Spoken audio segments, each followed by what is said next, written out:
Greetings everyone, my name is Unkin Cinnamon and I'm back with another video. Excuse the background noise as today I'm recording with my children doing their own thing. My son's watching something, my daughter's doing her own thing. So today my topic it will be incorporating the children in my spirituality, allowing them to express themselves and how does raising your children, how do you go about sharing your spirituality without maybe like pushing it on them, making it as if it's religion, just being natural with it. This is going to be the topic of today. Before I get into it, please remember to share and to like and share this video. I'm fairly new. You'll be able to tell I'm a little bit nervous in my videos, like I'm just getting started. But this is me sharing my journey, like my experiences along the way with everyone, and sharing how I got started and the little hiccups and things that I may go through along the way can help someone else. So yes, getting back to the topic, my children are fairly spiritual because like I said, spirituality is basically being in tune. From a young age, I've taught them not to push their thoughts or what they're like, to not push what they're doing on anyone else, to not judge. Maybe someone's going to church, maybe people have their own way of doing things. It's not our job to, you may share, but I've learned earlier on it's ego based, saying, oh, well, what you're doing is wrong. And that just takes a lot of energy, and it doesn't serve the purpose that if you're trying to free someone, fighting with them in that way will only make them cling more. I find just sharing a little bit here or there why you do the things that you do work the best, at least for me. And so with the children, this is what I do. In the beginning, they used to question why I would do certain things. Like I wear my hair natural, not to knock anyone who doesn't, but I went from shaving my hair, having it bald, kind of like not bald, but a short cut, to a little fro, to a big fro, till now I'm wearing locks. And I remember when I was doing my short fro, a lot of the times the children would wonder, well, why you keep cutting your hair? Like, why? But it was a way that I was training myself to see the beauty in myself, whether my hair was long or not.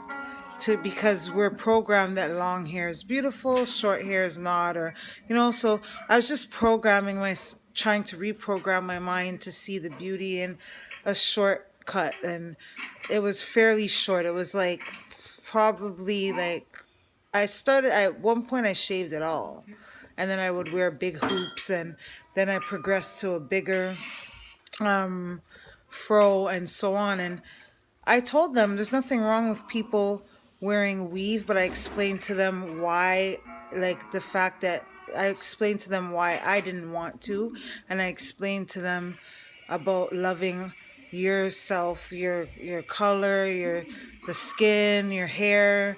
I explained to them all of that, and they understood.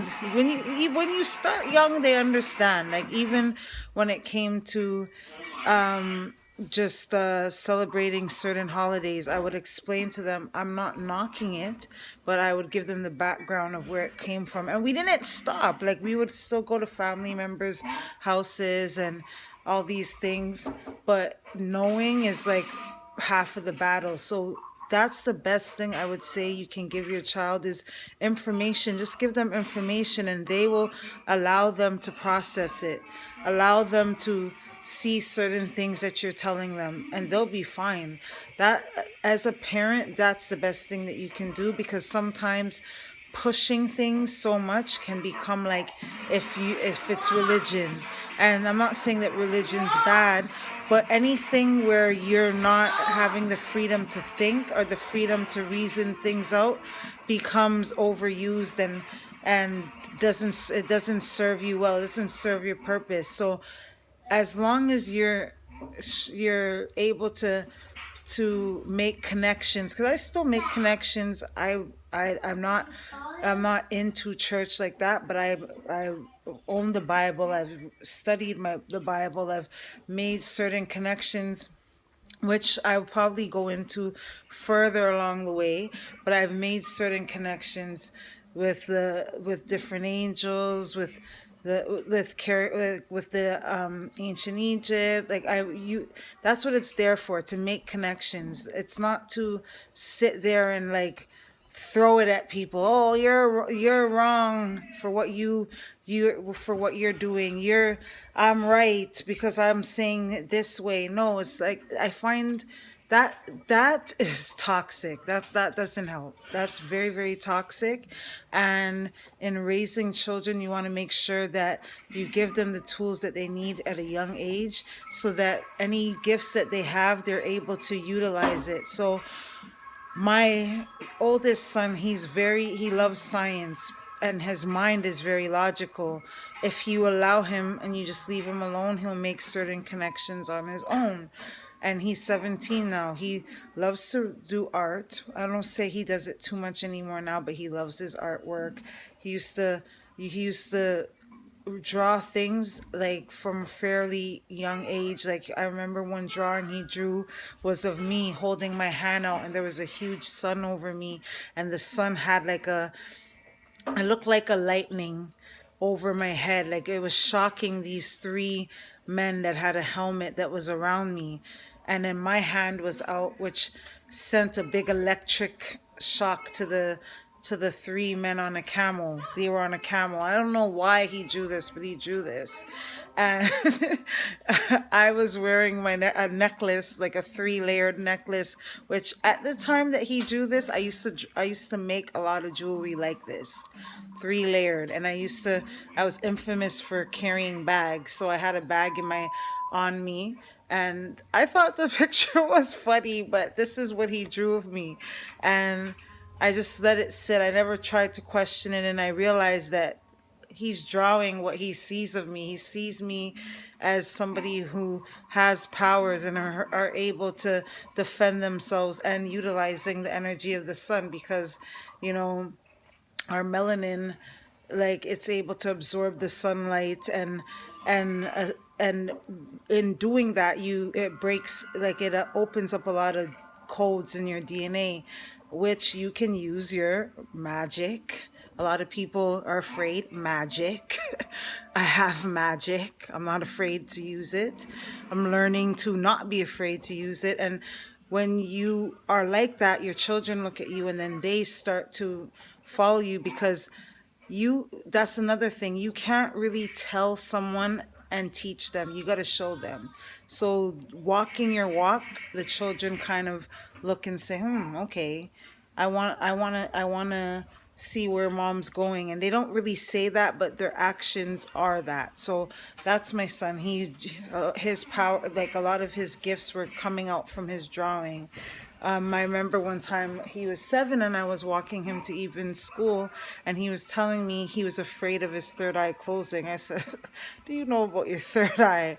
But I never made fun of him. I just allowed him to express that. So allow them to express whatever it is they want to say. Even my daughter, she would always say if it rained, she would tell me, "Oh, well, Ninti is Sumerian," but she would always say, "Oh, it's Mama Ninti crying," or whatever, which I understood. She's referring to the goddesses crying, because according to her, her husband made her sad. So, as funny as it sounds, they're trying to express certain things themselves. So you just give them the opportunity and the chance to do so. She's very artistic herself. She loves to do contemporary dance. She loves to, and you can see when she does it, she's expressing herself a lot, like her movements and everything. And I do not say, "Oh, well, you're not going to be good at this. Why are you doing this? You're not going to make $1 million doing it." No, I'm allowing her to express herself. These are her outlets for her gifts, and this is what she does.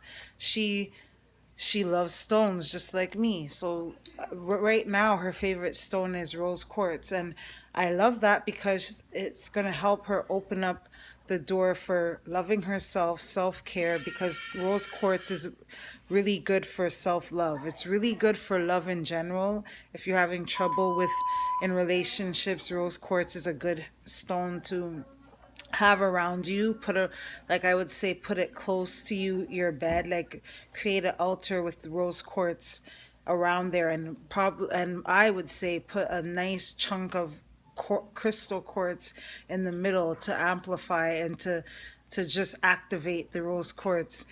Well, I'm of course I'm rambling on, but yeah, she loves stones, and I don't knock it. I allow them to express themselves in whatever ways fit. My 4-year-old, he's very intuitive.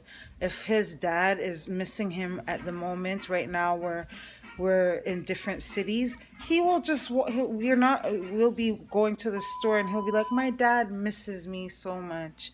And then I'll be on the phone with his dad, and his dad will say, I miss him, I'm missing him very much, man. And my son had just said this, but we didn't speak to his dad yet. But when I follow up, I'm realizing that at the time he's saying it, his dad was feeling it. And that's very high empathic. That's a big indicator that he's empathic. He's a handful. He can be a lot for me, but I'm realizing that he has a lot that he wants to express, and he doesn't know how to express it. So sometimes it comes off as rambunctious.